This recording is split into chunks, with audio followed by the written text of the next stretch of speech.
కార్తీకేయుడు దత్తస్వామిని స్మరిస్తూ ఆయనను అనేక విధములుగా కీర్తిస్తూ విజయాలను చేసుకున్నాడు. స్వామి బంధువులను సేవిస్తూ అనఘామాత ఆయన ఇష్టానుసారంగా సమస్తము సంపూర్తిగా చూశాడు. కనక మహాత్ముని చెప్పిన దాన్ని మనం చేసుకుని మరొక ఆలోచన మనసులోకి రానియక స్వామి పాదాలను ఆశ్రయించినాడు. స్వామికి సాష్టాంగ నమస్కారం చేసి తన ఓడును వెళ్ళగలిగి స్వామి సేవ తన కర్తవ్యంగా చేశాడు. ఆయనను అర్జునుడు సేవించిన విధము అనితర సాధ్యము. స్వామికి చంద్రాలను పూసి పూలమాలతో అలంకరిస్తాడు. సమస్త సేవలను నియమాలుగా చేస్తాడు. ఫలాలను అందిస్తాడు. పానీయాలను సమర్పిస్తాడు.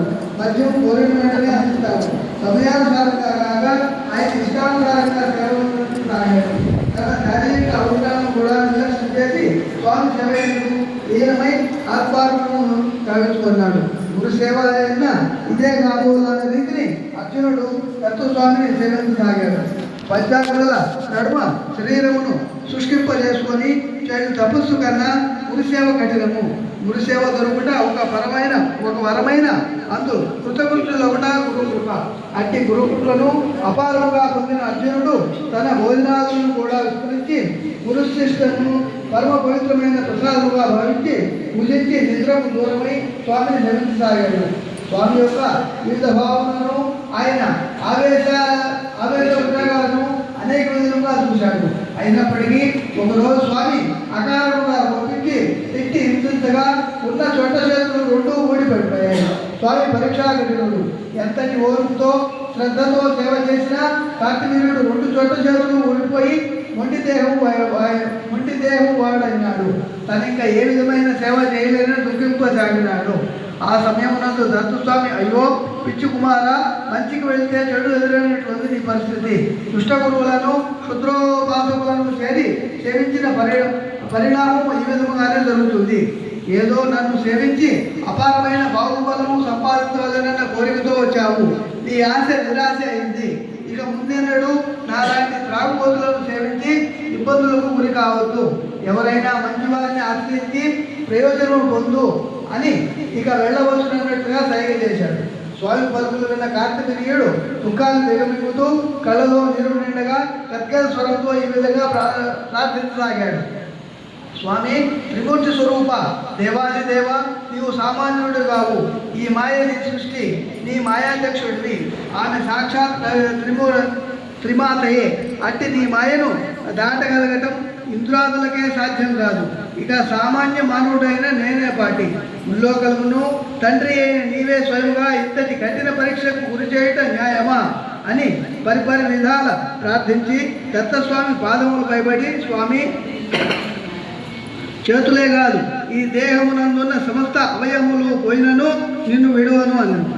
అర్జునుని పట్టుదలకు సంతోషించిన దత్తప్రభు తన స్వస్వరూపముతో ప్రకటమై వద్ద నీకు కావలసినవన్నీ కోరుకో, అనుగ్రహిస్తాను అన్నాడు. అర్జునుడు మానసికంగా నమస్కరించి తన పాలనలో ధర్మాభివృద్ధి మరియు ధర్మరక్షణ కలగాలని, సర్వుల మనోభావాలను తనకు తెలియాలని, సహస్ర భావములతో పాటు అష్టసిద్ధులు కావాలని, వీటన్నిటితో పాటు వినయము తగిన సమయమునందు పెద్దలదే మార్గదర్శనం కలగవలనని, తన మరణము ఒక మహావీరుని చేతియందు కలగవలనని మొదలుగా అనేక వరములు కోరినాడు. వీటన్నిటితో పాటు గురువుపై ఇచ్చిన భక్తిని కోరుకున్నాడు. దత్తస్వామి అతను కోరిన వరాలన్నింటినీ అనుగ్రహిస్తూ అర్జునునకు ఒక దివ్య రథమును ఇస్తూ ఈ సమస్త భూమండలానికి నువ్వు చక్రవర్తి అవుతావని ఆశీర్వదిస్తూ ఈ విధంగా అన్నాడు. కార్తవీర్య, ఈ శ్రద్ధాభక్తులకు పరమానందమైనది. ఏ భక్తునికి లభించని అపూర్వ వరాలను నీవు ఈరోజు నా నుండి పొందావు. ఈనాడు మార్గశిర బహుళాష్టమి. నాతో పాటు ఉన్న ఈ పరమ పావని పేరు అనఘ. మా సంతానమే అష్టసిద్ధులు. నీవు ఈ అనఘాదేవితో సహా నన్ను బాధించిన అష్టసిద్ధులతో పాటు అనేక వరములను పొందాము. ఈ రోజు నాకు అత్యంత ప్రీతికరమైన రోజు. ఈ రోజును అనఘాష్టమి అని వ్యవహరించడం జరుగుతుంది.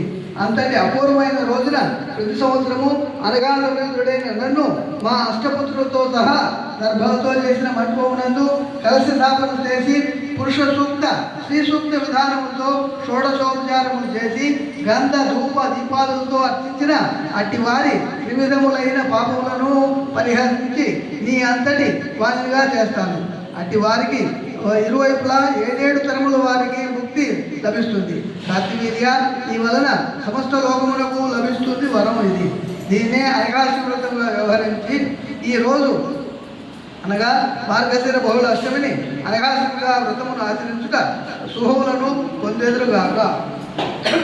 దత్తస్వామి నుండి ఇన్ని వరములు పొంది మాహేశ్వరి పట్టణమునకు వెళ్ళి పట్టాభిషిక్తుడై జనరంజముగాను ధర్మబద్ధంగాను రాజ్యమేలినాడు. కార్తివీర్యుడు తన సహస్ర బాహువులతో ఒకసారి నర్మదా నదికి ఆనగట్టగా నిలిచాడు. అతని బాహువులను దాటులేని నర్మద తక్కిన దిక్కులలో ప్రవహించి ప్రవహించింది. ఆ సమయంలో రావణాసురుడు అర్చిస్తున్న సైకిక లింగము నది నీటి ప్రవాహంతో కరిగిపోయింది. దీనిని సహించలేని రావణుడు సేనాసహితముగా కార్తివీర్యార్జునుడితో యుద్ధం చేసినాడు. ఒక్కొక్క అసురుని ఒక్కొక్క రూపంతో కార్తివీర్యార్జునుడు సమస్త అసుర సేనను సంహరించి రావణుడు బంధించి చెరసాల ఏర్పించినాడు. ఈ విషయం తెలిసిన పులస్త్య మహర్షి తన మనుమని విడిపించుకొని కార్తివీర్యార్జును ద్వారా మర్యాదలతో ఉండి తిరిగి మరన్నాడు. ఈ అనఘాసుర వ్రత తృతీయోధ్యాయ సమాప్త.